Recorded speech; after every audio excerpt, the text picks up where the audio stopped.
கிறிஸ்து இயேசுவுக்குள் அன்பாய் அழைக்கப்பட்ட அன்புக்குரிய சகோதர சகோதரிகளே, நம்முடைய பிதாவாகிய தேவனுடைய ஒரு மகா பெரிய கிருபையினாலே தொடர்ந்து ஒவ்வொரு வாரமும் தெசலோனிக்கேயருக்கு எழுதின நிருபம் அந்த காரியங்களை குறித்து நாம் தொடர்ந்து சிந்தித்து வருகிறோம். அதில் இந்த வாரத்தில் 2வது நிருபத்தை குறித்து நம்ம பார்க்க போகிறோம். இந்த 2வது நிருபம் பார்க்கறதுக்கு முன்னாலே 1 தெசலோனிக்கேயர் அந்த முதல் நிருபம் இருக்கு இல்லையா, 5 அதிகாரங்கள். ஸோ அதில் முக்கியமாக நம்ம 2-3 காரியங்களை நம்ம ஞாபகப்படுத்தி கொள்ள வேணும். ஒன்று, மரித்த பரிசுத்தவான்களுடைய உயிர்த்தெழுதலை குறித்தும், அதற்கு பிறகு அதே சமகாலத்தில் ஆண்டவர் இயேசு கிறிஸ்துடைய 2ஆம் வருகை, அவருடைய ராஜ்யம், அதாவது கர்த்தருடைய நாள். இந்த கர்த்தருடைய நாள் இந்த பூமியில் எப்படி வரும்? ஏற்கனவே படித்த முடியாத திருடன் வருகிற விதமாக வரும். அப்போ அந்த டைமில் நீங்கள் மற்றவர்கள் தூங்குறது மாதிரி நீங்கள் தூங்கிறாதீங்க. இந்த மாதிரி சில எச்சரிப்புகளை கொடுத்ததோடு மட்டுமல்லாமல் அந்த அதிகாரத்தினுடைய பின்பகுதி பார்த்தீங்கன்னா தொடர்ந்து சபைக்கு சில கவுன்சிலிங் கொடுப்பார். நீங்கள் எப்படி எப்படியெல்லாம் இருக்க வேணும் அப்படிங்கிறது தான் இந்த கடைசியாக நம்ம பார்த்தது. ஸோ அன்புக்குரிய சகோதர சூழலே, இப்போ 2ஆம் நிருபம் எழுத வேண்டிய ஒரு கட்டாயத்திற்குள்ளாக அப்போஸ்தலனாகிய பவுல் போலும்போது அது எதற்காக 2ஆம் நிருபத்தை எழுதுகிறார் என்று சொல்லி கவனிக்கும்போது நிறைய விஷயங்கள் நம்ம அதில் தியானிச்சிட்டோம். அதில் சத்தியத்திற்காக ஒரு வகுப்பார் மிகவும் கஷ்டப்படுறாங்க. தெசலோனிக்கே பட்டணத்தில் நிறைய பேருக்கு உதவி செய்யறதுக்கு அவர்கள் ரொம்ப ஒரு ஆவலோடு இருக்காங்க. இது ஒரு புறம்.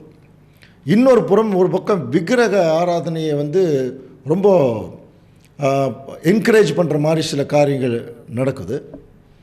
அடுத்தது பார்த்தீங்கன்னா இவர்கள் தங்களுடைய சோகங்களை வெளிப்படுத்தக்கூடிய விஷயங்களுக்குள்ளே வரும்பொழுது தான் அந்த உயிர்த்தெழுதலை குறித்தும் ஆண்டவர் இயேசு கிறிஸ்துடைய ராஜ்யத்தை குறித்தும் அந்த நாளை குறித்தும் அங்கே பவுல் பேச வேண்டியதாக இருந்தது.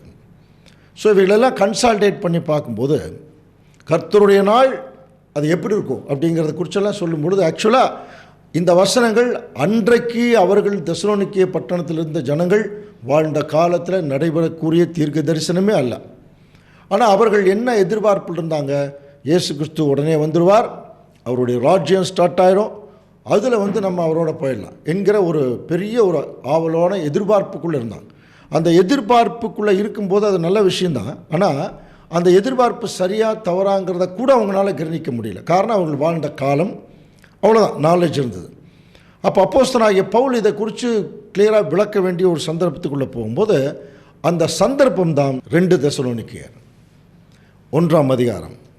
நாம் அப்படியே கொஞ்சம் கவனித்து பார்க்கும்போது பவுலும் சில்வானுங்கிறது ஷீலா, தீமோத்தேயும் நம்முடைய பிதாவாகிய தேவனுக்குள்ளும் கர்த்தராகிய இயேசு கிறிஸ்துவுக்குள்ளும் இருக்கிற தெசலோனிக்கே சபைக்கு எழுதுகிறதாவது. இதெல்லாம் நமக்கு ஜென்ரலான ஒரு விஷயம்.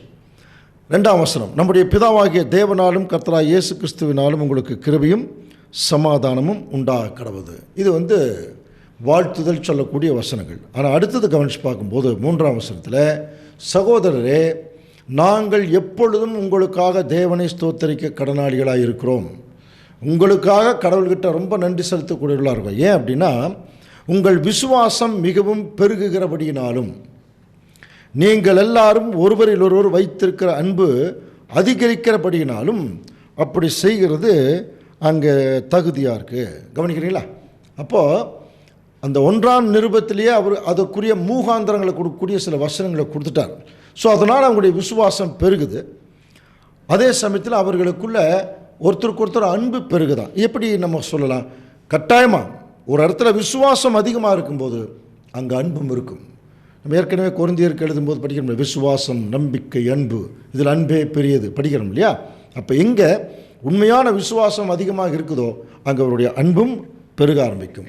எங்கே விசுவாசம் அதிகமாக இருக்குதோ, எங்கே அன்பு அதிகமாக இருக்குதோ அங்கே அநேக விதமான சோதனைகளும் அந்த சபை சந்திக்க வேண்டியது இருக்கும், துன்பங்களும் சந்திக்க வேண்டியது இருக்கும். அந்த துன்பங்களை குறித்து தான் இப்போ 4வது வசனத்தில் அவர் சொல்கிறத நம்ம கவனிக்கலாம். பாருங்கள், 2 தெசலோனிக்கேயர் 1ஆம் அதிகாரம் 4ஆம் வசனம், நீங்கள் சகிக்கிற சகல துன்பங்களிலும் உபத்திரவங்களிலும் பொறுமையையும் விசுவாசத்தையும் காண்பிக்கிறதின் நிமித்தம் உங்களை குறித்து நாங்கள் தேவனுடைய சபையில் மேன்மை பாராட்டுகிறோம். பாருங்கள், நீங்கள் சகிக்கிற சகல துன்பங்களிலும். அப்போ ஏற்கனவே சில துன்பங்களை சகிச்சிருக்கிறாங்க, உபத்திரவத்தில் பொறுமையாக இருந்திருக்காங்க, விசுவாசமாக இருந்திருக்காங்க. ஸோ இந்த காரியங்கள் எல்லாம் அவர் கேள்விப்பட்டு தான் அவர் மிகவும் பாராட்டுறார். நீங்கள் பரவாயில்ல, இவ்வளோ துன்பத்தினை நீங்கள்லாம் சகிச்சுட்டு இருந்திருக்கிறீங்க, அதனால் ரொம்ப கடவுளுக்கு ஒரு நன்றி சொல்கிற மாதிரி ஒரு பாராட்டு சொல்லிவிட்டு அடுத்த வசனத்தில் நீங்கள் தேவனுடைய ராஜ்யத்தின் நிமித்தம் பாடு அனுபவிக்கிறவர்களாக இருக்க அப்படின்னு ஒரு வார்த்தை சொல்கிறார். அப்போ இவர்கள் எந்த விஷயத்தை குறித்து பாடு அனுபவிக்கிறவர்களாக இருக்கிறாங்கன்னு சொல்லி கவனிக்கும்போது தேவனுடைய ராஜ்யத்தை குறித்து டோட்டலாகவே நம்ம கவனிக்கும்போது ஆண்டவர் இயேசு கிறிஸ்துடைய போதகமும் அதுதான். அதற்கு பிறகு பவுல் நிருபங்களாகட்டும், அப்போஸ்தலர் நடவடிக்கைகளாகட்டும், அதில் நம்ம கூர்ந்து கவனிச்சோம்னா அப்போஸ்தலனாகிய பவுல் ராஜ்யத்தை குறித்து தான் அதிகமாக அவர் பேசுகிறத கொஞ்சம் நம்ம கவனிக்கலாம். அதே வார்த்தைகள் தான் இப்போ தெசலோனிக்கை பட்டணத்துக்கு வரும்போது சீக்கிரமாக ராஜ்யம் வந்துடும், கர்த்தருடைய நாள் வந்துடும் அப்படிங்கிற ஒரு செய்தி அவர்கள் கேள்விப்பட்டு அதற்கு தங்களை தயார்படுத்தக்கூடிய நிலைமைக்கு போகும்போது அங்கே இருக்கக்கூடிய ஒரு சில தவறான ஜனங்கள், ரொம்ப உலக பிரகாரமாக இருக்கிறவங்க, இவர்களுக்கு என்ன செய்கிறாங்கன்னா ஆப்போசிட் ஆகிறான். அதன் நிமித்தம் அவர்களுக்கு சில துன்பங்கள். அதை தான் அவர் சொல்கிறார், நீங்கள் தேவனுடைய ராஜ்யத்து நிமித்தம் பாட அனுபவிக்கிறவர்களாக இருக்க அந்த ராஜ்யத்துக்கு நீங்கள் பாத்திரர் என்றென்படும்படிக்கு தேவன் நியாயமான தீர்ப்பு செய்கிறவர் என்பதை அதுவே அத்தாட்சி. நீங்கள் எந்த அளவுக்கு கஷ்டப்படுறீங்களோ அதுக்கு தேவன் சரியான ஒரு நியாய தீர்ப்பு கொடுக்குறாங்கிறதுக்கு அந்த கஷ்டமே உங்களுக்கு ஒரு அத்தாட்சியாக இருக்குது. இவை கடவுளின் தீர்ப்பு நீதியானது என்பதற்கு அறிகுறியாக அமைகின்றன. இவை அனைத்தின் விளைவாக நீங்கள் இறையாட்சிக்கு தகுதி உள்ளவர்கள் அப்படின்னு சொல்லி இந்த ஆட்சிக்காகவே நீங்கள் துன்புறுகிறீர்கள் சொல்கிறார். அந்த துன்பங்களை குறித்து அவர் பேசுகிறார். இதில் ஆச்சரியம் என்னென்னா அடுத்த வசனம் கொஞ்சம் வித்தியாசமானது. என்ன சொல்கிறார் பாருங்க, உங்களை உபத்திரவப்படுத்துகிறவர்களுக்கு உபத்திரவத்தையும் உபத்திரவப்படுகிற உங்களுக்கு எங்களோட கூட இளைப்பாறுதலையும் பிரதிபலனாக கொடுப்பதே தேவனுடைய நீதியாக இருக்குதுங்கிறார். இது ஓரளவுக்கு இது சரியாக இருக்குமா? உங்களை உபத்திரவப்படுத்துகிறவர்களுக்கு உபத்திரவத்தையும் உபத்திரவப்படுகிற உங்களுக்கு ஒரு இளைப்பாறுதலையும் தர்றது அது தேவனுடைய ஒரு சித்தமாக இருக்குது அப்படின்னு சொல்லும்போது இது நம்ம எப்படி புரிஞ்சுக்கிறது? சரி, முதல் பகுதி கவனிப்போம். சில நேரங்களில் தேவனுடைய ஊழியக்காரர்கள் தேவனுடைய வேலையை செய்ய சமுதாயத்தில் உலகத்திற்குள்ளே போகும்போது தேவனுடைய வேலை அங்கே நிலை பெறும் அப்படிங்கிற ஒரு சூழ்நிலைக்குள்ளே தேவன் அந்த தீர்க்க தரிசனத்தையோ அந்த காரியங்களையோ செய்ய வரும் பொழுது அதற்கு சில பேர் தடையாக வரலாம். இப்போ நம்ம வெளிப்படுத்தல் ஆகமத்தில் கூட படிக்கிற 2ஆம் அதிகாரத்தில் சாத்தான் உங்களை 10 நாள் காவலில் வைப்பான், உங்களை துன்பத்தில் கொண்டு போவான் எல்லாம் வசனம் படிப்போம். சாத்தான்ங்கிறது அன்றைக்கி சாத்தான் கிடையாது, ரோமர்கள் தான் அந்த மாதிரி துன்பங்களை ஏற்படுத்தினது. இப்போ சாத்தான் அதுக்கு தூண்டுகோலாக இருக்கான், புரியுதுங்களா? அப்போது அநேக தேவனுடைய பிள்ளைகள் ஊழியம் செய்யும்போது சாத்தான் சில பேரை தூண்டுகோலாக வச்சு உபத்திரவத்திற்குள்ளாக கொண்டு போகிறான். அப்போ அந்த இடத்துல சில நேரங்களில் சகிக்க வேண்டியது இருக்கும், சில நேரங்களில் அந்த உபத்திரவம் அதை மேற்கொள்ள வேண்டியது இருக்கும். அதை மேற்கொள்ள வேண்டியது இருக்கும்போது உபத்திரவப்படுத்துகிறவர்கள் தோல்வி அடையணும், அப்போ தான் அதை மேற்கொள்ள முடியும். அதற்கும் தேவன் சில ஏற்பாடுகளை செய்வார். கவனிக்கிறீங்களா? இது எப்படி புரிஞ்சுக்கிறது? உங்களை உபத்திரவப்படுத்துகிறவர்களுக்கு உபத்திரவத்தையும்.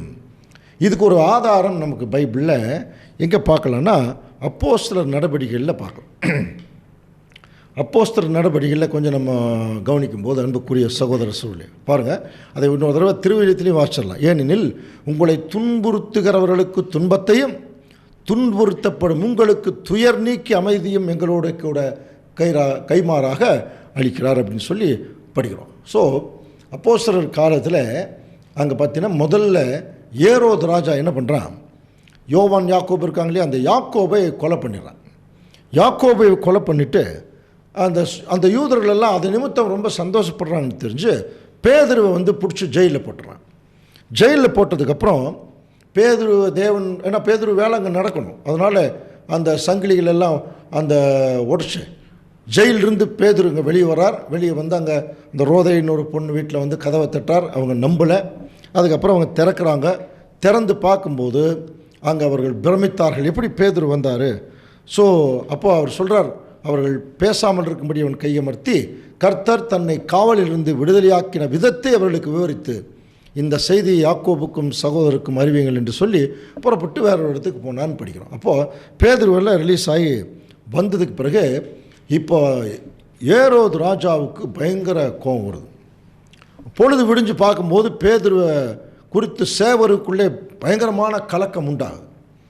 உடனே ஏரோது ராஜா அவனை தேடியும் காணப்படாமல் போனபோது காவற்காரரை விசாரணை செய்து அவர்களை கொலை செய்யும்படி கட்டளையிட்டு பின்பு யூதேயா விட்டு செசரியா பட்டணத்துக்கு போய் அங்கே வாசம் பண்ணுறான்.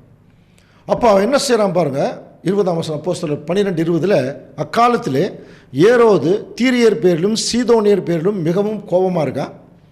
தங்கள் தேசம் ராஜாவின் தேசத்தினால் போஷிக்கப்பட்டபடியால் அவர்கள் ஒருமனப்பட்டு அவனிடத்தில் வந்து ராஜாவின் வீட்டு விசாரணைக்காரனான பிலாஸ்துவை தங்கள் வசமாக்கி சமாதானம் எல்லாம் ஒன்றா சேர்றாங்க. அப்போ குறித்த நாளிலே ஏரோது வந்து ராஜவஸ்திரம் தரித்து சிங்காசனத்தின் மேல் உட்கார்ந்து அவர்களுக்கு பிரசங்கம் பண்ணுறான்னா அவங்களுக்கு ஆர்டர் போட்டுருக்கான். அப்போ ஜனங்கள் இது மனுஷ சத்தம் அல்ல, இது தேவ சத்தம் என்று ஆர்ப்பரித்தார்கள். பாருங்க, இவன் தான் ஏற்கனவே யாக்கோபுவை கொலை செய்தவன். இப்போ இவன் சிங்காசனத்தில் உட்கார்ந்து ஜனங்களுக்கு கமெண்ட் பண்ணும்போது எல்லாம் பயங்கரமாக இது வந்து தேவனுடைய சத்தம், கடவுள் மாதிரி நல்லா சொல்லும்போது அங்கே நடந்தது பாருங்க. அவன் தேவனுக்கு மகிமை செலுத்தாதபடியினாலே உடனே கர்த்தருடைய தூதன் அவனை அடித்தான். அவன் புழுத்து இறந்து போனான். அவனுடைய வயிற்றில் இந்த குடல் புண் நோய் வந்து 7 நாட்கள் வந்து சாப்பிடாமல் இருந்து அந்த வழியில் துடிச்சு செத்து போனான். ஸோ இதை நிமித்தம் பார்த்தீங்கன்னா தேவ வசனம் பெருகிற்று. இப்போ அந்த வசனம் ஓரளவுக்கு கிளியராக இருக்கா? உங்களை உபத்திரவப்படுத்துவர்களுக்கு உபத்திரவத்தையும் கவனிக்கிறீங்களா? அப்போது அன்னைக்கு சபையை உபத்திரவப்படுத்துறதுக்கு ஏரோது ராஜா வந்து ரொம்ப பிரயத்தனப்பட்டு கொண்டிருக்கும் போது அவன் தன்னை பெரிய ஆளாக காட்டிட்டான். ஆனால் பாருங்கள், ஒரு குறிப்பிட்ட டைம் வேத வசனம் வளரணும் அப்படின்னா இந்த ஏரோது ராஜா சாகணும்.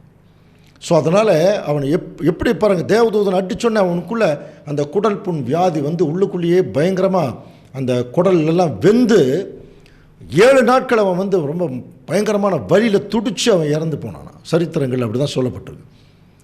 சரி, இதை கேட்டோடனே நமக்கு என்ன தோணும்? ஆமாம், கரெக்ட் தான். அப்போ நம்ம யாராவது சத்தியத்தில் உபத்திரவப்படுத்தினா தேவன் அவங்களை என்ன பண்ணுவார்? உபத்திரவப்படுத்துவார். அதற்கு ஆதாரம் பாருங்க, அப்படி சொல்லாமா? அது சரியா இருக்குமா? உபத்திரவத்திலே பொறுமை படிச்சிருக்கிறோம், சகிக்கணும்னு படிச்சிருக்கிறோம். இந்த வசனங்கள் தேவனுடைய விஷயங்கள் வெளியே போகிறதுக்கும் அவருடைய ஊழியங்கள் நடைபெறுவதற்கும் ஏதுவாக தேவன் செய்யக்கூடிய செயல்பாடே தவிர இதில் நாம் வந்து எப்படி நினைக்கணும், நாம் வந்து இப்படித்தான் நம்ம கொண்டு போகணுங்கிற சிந்தனைக்குள்ளே நம்ம போயிடவே கூடாது. நம்ம எப்பொழுதுமே துன்பப்படுத்தினவர்களுக்காக ஜெபம் பண்ணுறதும் அவர்களுக்காக நம்ம வந்து அவளை ஆசீர்வதிக்கிறமா இருக்கிறதா அந்த வசனம் நமக்கு சொல்லப்பட்டிருக்கு. அதனால் நம்ம வேத வசனங்கள் சில நேரத்தில் இப்படி இருக்கும் பொழுது நம்ம என்ன பண்ணிடணும், அதை வந்து ஒரு தெளிந்த புத்தியோடு பார்க்கணும். கவனிக்கிறீங்களா? நம்ம இஷ்டத்துக்கு பார்த்துடக்கூடாது, நம்ம விருப்பத்துக்கு பார்த்துடக்கூடாது. தேவன் பார்த்திங்களா, ஊழியம் செய்கிறவங்களை அப்படி கஷ்டப்படுத்தினாங்க, அதனால் அவங்களுக்கு கஷ்டம் வரும். இன்றைக்கி நிறைய பேர் அப்படித்தாங்க. எப்படி ஒரு மெச்சூர்டு இல்லாமல் இருப்பாங்க, யாராவது தங்களை அவமானப்படுத்தி கஷ்டப்படுத்திட்ட பார்த்தீங்களா, தேவன் அவங்களுக்கு என்ன பண்ண போகிறார் தெரியுமா? ஒரு வேளை திடீர்னு அவங்களுக்கு ஏதோ பிரச்சனை உண்டாயிடுச்சுன்னா உடனே என்ன சொல்லுவாங்க பார்த்தீங்களா, நமக்கு இந்த மாதிரி பண்ணதுனால தான் அவருக்கு அப்படி வந்துருச்சு அப்படிமா. ஆனால் அதுக்கு பக்கத்தில் நிறைய பேருக்கு அதே மாதிரி வந்திருக்கும், அவங்க நமக்கு ஒன்றும் பண்ணலையே. ஸோ அப்போது இதெல்லாமே கவனித்து பார்த்தீங்கன்னா தேவனுடைய சித்தத்திற்கு நம்ம ஒப்பு கொடுக்குற மனநிலைக்கு நம்மளை வழிநடத்துதுமே தவிர, கவனிக்கிறீங்களா, அது தேவனுடைய காரியம். பழி வாங்குதல் தேவனுக்குரியதெல்லாம் படிச்சிருக்கிறோம். நம்ம யாரையும் பழி வாங்க வேண்டிய அவசியம் இல்லை. ஊழியத்தை செய்கிறோம், அவமானப்படுறோம், கஷ்டப்படுறோம், பொறுமையாக இருந்து சகிக்கிறோம், அப்படியே நம்முடைய வாழ்க்கையில் போயிடணும். அப்போ அதுதான் நம்முடைய அழைப்பையும் தெரிந்து கொள்வதில் உறுதி செய்யக்கூடிய விஷயம். இதை வந்து அங்கே தெசலோனிக்கே பட்டணத்துக்கு எழுதும்போது ஏன் இது எழுதுறான்னு சொல்லி கவனிக்கும் போது அந்த அளவுக்கு அவங்க உபத்திரவப்பட்டிருக்காங்க. அப்போ அவங்களுக்கு ஒரு ஆறுதலான விஷயமாக இதையே சொல்கிறாரே தவிர நீங்கள் இதே மாதிரி மனநிலையை வளர்த்து கொள்ளுங்கள் அப்படிங்கிற அர்த்தம் இல்லைங்கிறத நம்ம புரிந்து கொள்ள வேண்டும். காரணம் என்னென்னா அதுக்கு அடுத்த வசனம் ரொம்ப ரொம்ப முக்கியம். கவனிச்சு பாருங்கள், 2 தெசலோனிக்கேயர் 1 7 வசனம். தேவனை அறியாதவர்களுக்கும் நம்முடைய கர்த்தராகிய இயேசு கிறிஸ்துவின் சுவிசேஷத்திற்கு கீழ்ப்படியாதவர்களுக்கும் நீதியுள்ள ஆக்கினியை செலுத்தும்படி. கொஞ்சம் பாருங்க, இந்த ஒரு வசனத்தை மட்டும் இந்த ஒரு பகுதியில் நம்ம கொஞ்சம் கூர்ந்து கவனிக்க வேண்டிய பகுதி. தேவனை அறியாதவர்களுக்கும் நம்முடைய கர்த்தராகிய இயேசு கிறிஸ்துவின் சுவிசேஷத்திற்கு கீழ்ப்படியாதவர்களுக்கும் நீதியுள்ள ஆக்கினியை செலுத்தும்படி கர்த்தராகிய இயேசு தம்முடைய வல்லமையின் தூதரோடும் ஜுவாலித்து எரிகிற அக்கினியோடும் வானத்திலிருந்து வெளிப்படும் போது அப்படி ஆகும். கவனிக்கிறீங்களா? ஸோ இது 1 தெசலோனிக்கேயில் சொல்லப்பட்ட கருத்துக்கு தொடர்ச்சியாக வரக்கூடிய ஒரு தீர்க்க தரிசனம். அப்போ இந்த தீர்க்க தரிசனத்தில் கவனித்து பார்த்தீங்கன்னா 2 வகுப்பாரை குறித்து பேசுகிறார். கவனிக்கிறீங்களா? 2 வகுப்பார். ஒன்று தேவனை அறியாதவர்கள், இன்னொன்று நம்முடைய கர்த்தராகிய இயேசு கிறிஸ்துவுடைய சுவிசேஷத்துக்கு கீழ்ப்படியாதவங்க. அப்போ தேவனை அறியாதவர்கள் யார்? உலக ஜனங்கள். சுவிசேஷத்திற்கு கீழ்ப்படியாதவர்கள் யார்? கையிலேயே சுவிசேஷ புஸ்தகம் வச்சுக்கிட்டு சில நேரத்தில் அதை படிச்சுக்கிட்டு, புரியுதில்ல, அதற்கும் கீழ்ப்படியாமல் உலக பிரகாரமாக போகக்கூடிய கிறிஸ்தவ ஜனங்கள், பாபிலோன். இந்த 2 வகுப்பாருக்கும் ஒரு டைம் வருமா. அந்த டைமில் ஒரு நீதியுள்ள ஆக்கினிங்கிறது நெருப்புங்கிற மாதிரி இல்லை, ஒரு நியாய தீர்ப்பு கொடுக்கறதுக்கு, கவனிங்க, கொடுக்கறதுக்கு கர்த்தராகிய இயேசு தம்முடைய வல்லமையின் தூதரோடும், கவனிக்கிறீங்களா, வல்லமையின் தூதரோடுங்கிறார். அப்போது ஏதோ சில தூதர்களோடு அவர் வர்றார், அவங்கக்கிட்ட அந்த வல்லமை இருக்குது. ஜுவாலித்து எரிகிற அக்கினியோடும் வானத்திலிருந்து வெளிப்படும் போது அப்படி ஆகுங்கிறார். வரும்போது இல்லை, வெளிப்படும் போது. நம்ம ஏற்கனவே ஆண்டவர் இயேசு கிறிஸ்துடைய 2ஆம் வருகை 3 ஸ்டேஜாக நம்முடைய ஆராய்ச்சியில் பிரிச்சிருக்கிறோம். பெருஷியா, பாரா ப்ளஸ் அவுசியா. பெருஷியானா வந்திருத்தல், எபிஃபனியா அப்படின்னா அதை குறித்து அதிகமான வெளிச்சம், அப்போ கேலப்சிஸ்னா முற்றிலும் வெளிப்படுதல், இல்லையா? அப்போ இயேசு கிறிஸ்து வர்றதுக்கு ஒரு டைம், அவர் அறுவடையெல்லாம் பண்ணி முடிக்கும்போது ராஜ்யம், கண்ணுக்கு தெரிய ராஜ்யம் வெளிப்படும். இந்த இடத்துல எதை குறித்து பேசுகிறாருன்னா, உலக ஜனங்களும் கிறிஸ்தவ ஜனங்களுக்கும் ஒரு நீதியுள்ள ஆக்கினிங்கிறது வேற ஒன்றும் இல்லை. ஒரு நீதியுள்ள நியாய தீர்ப்பு செய்யணும்னா உயிர்த்திலிருந்து வந்திருக்கணும், இல்லையா? அப்போ எப்போ வருவாங்க? ராஜ்யம் வெளிப்படும் போது. அதை தாங்க சொல்கிறார். அப்போ ராஜ்யம் வெளிப்படும் போது, வெளிப்படையான ராஜ்யம் இந்த பூமியில் வரும்போது, தேவனை அறியாத உலக ஜனங்களுக்கும் சத்தியத்துக்கு கீழ்ப்படியாத கிறிஸ்தவ ஜனங்களுக்கும் ஒரு நீதியான ஒரு தீர்ப்பை கொடுக்கறதுக்கு இயேசு கிறிஸ்து அந்த வெளிப்படக்கூடிய டைமில் அவர் தனியாக வர்றதில்லை. ஆனால் வரக்கூடிய டைமில் தனியாக தான் வர்றார். ஏன்னா பரலோகத்திலிருந்து அவர் தனியாக தான் வர்றார். வெளிப்படும் போது கூட யார் இருக்கிறாங்கன்னு பார்த்தீங்கன்னா, வல்லமையின் தூதர்கள். கவனிக்கிறீங்களா? யார் இந்த வல்லமையின் தூதர்கள்?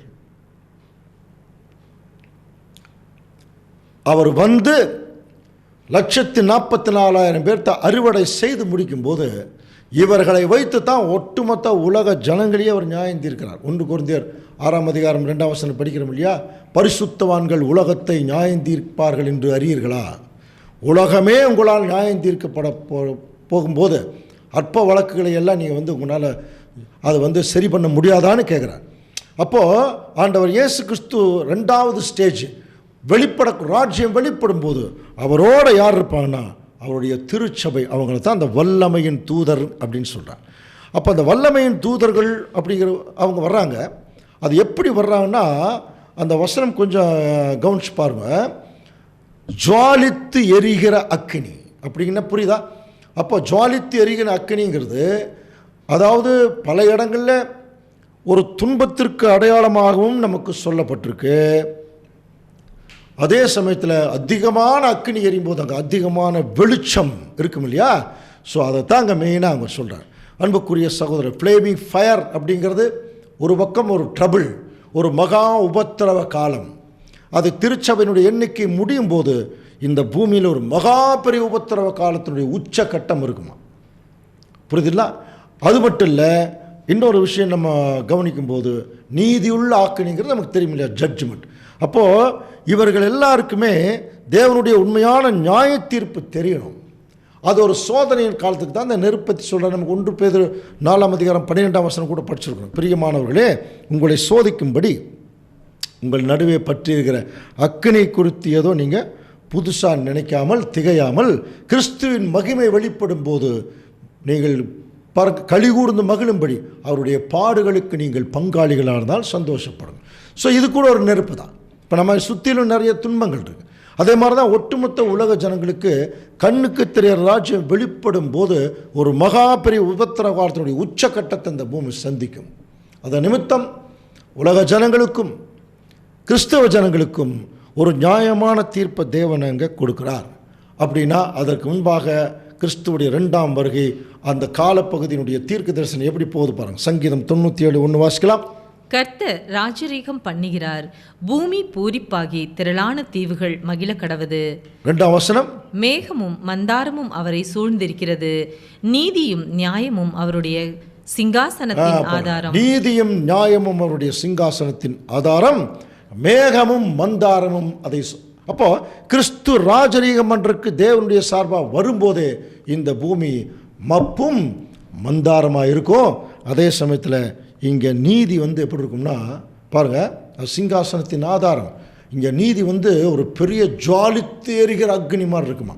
அதான் அடுத்த வருஷம் பாரு, அக்னி அவருக்கு முன் சென்று சுற்றிலும் இருக்கிற எல்லா அவருடைய சத்துருக்களை எல்லாம் சுட்டரிக்கிறது.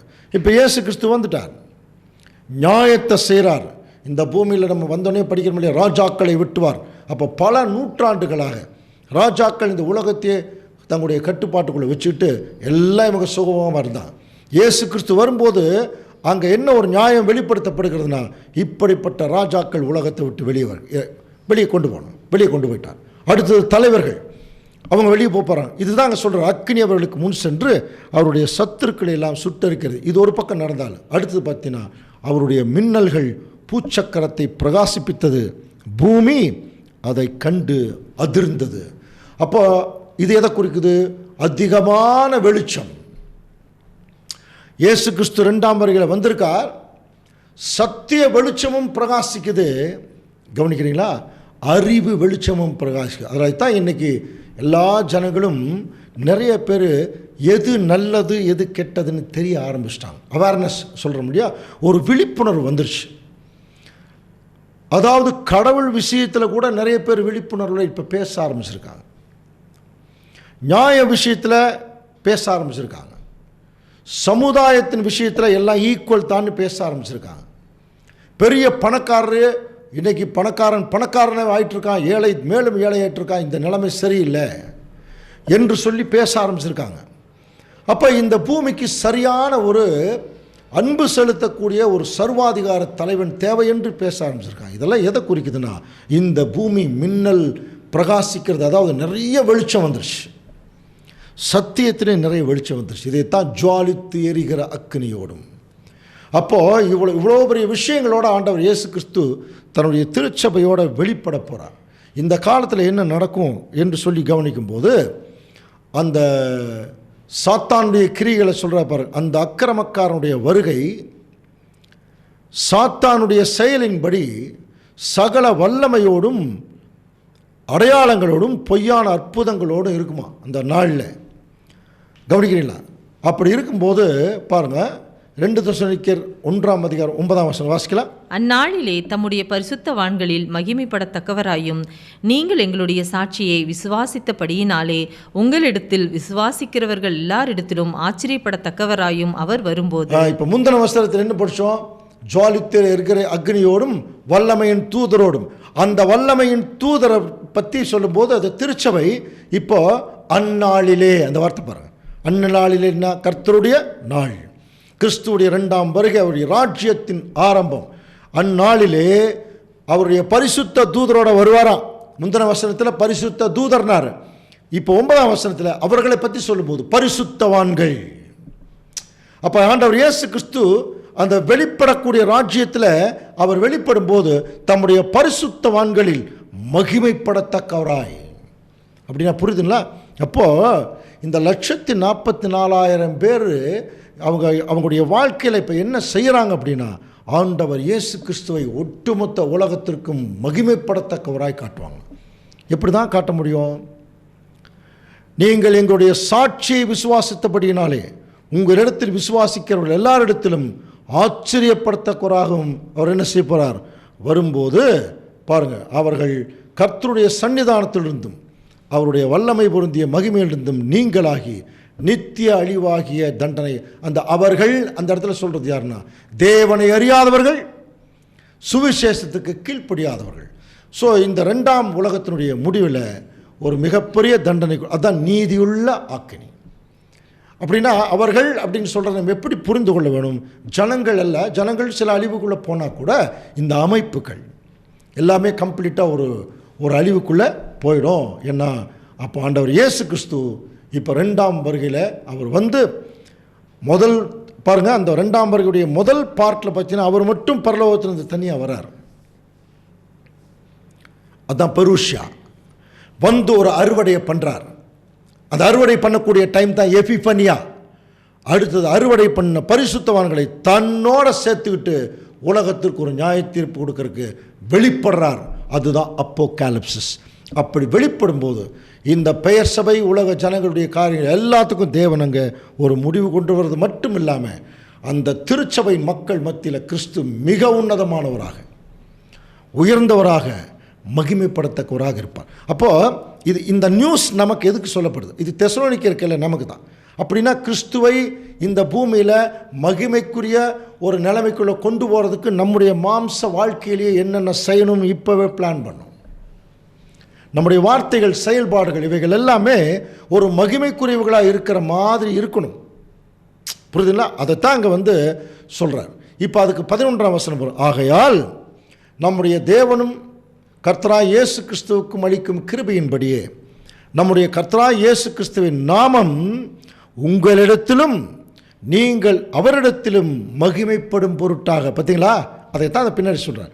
அவருடைய நாமம் உங்களிடத்திலும் மகிமைப்படணும், நீங்கள் அவரிடத்திலும் மகிமைப்படணும் பண்ணும் பொருட்டாக.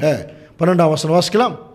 நம்முடைய தேவன் உங்களை தமது அழைப்புக்கு பாத்திரராகவும் தமது தயவுள்ள சித்தம் முழுவதையும் விசுவாசத்தின் கிரியையும் பலனாய் உங்களிடத்தில் நிறைவேற்றும் வேண்டுமென்று எப்பொழுதும் உங்களுக்காக வேண்டிக் கொள்கிறோம். இப்போ 2 பேரும் மகிமைப்படணும்.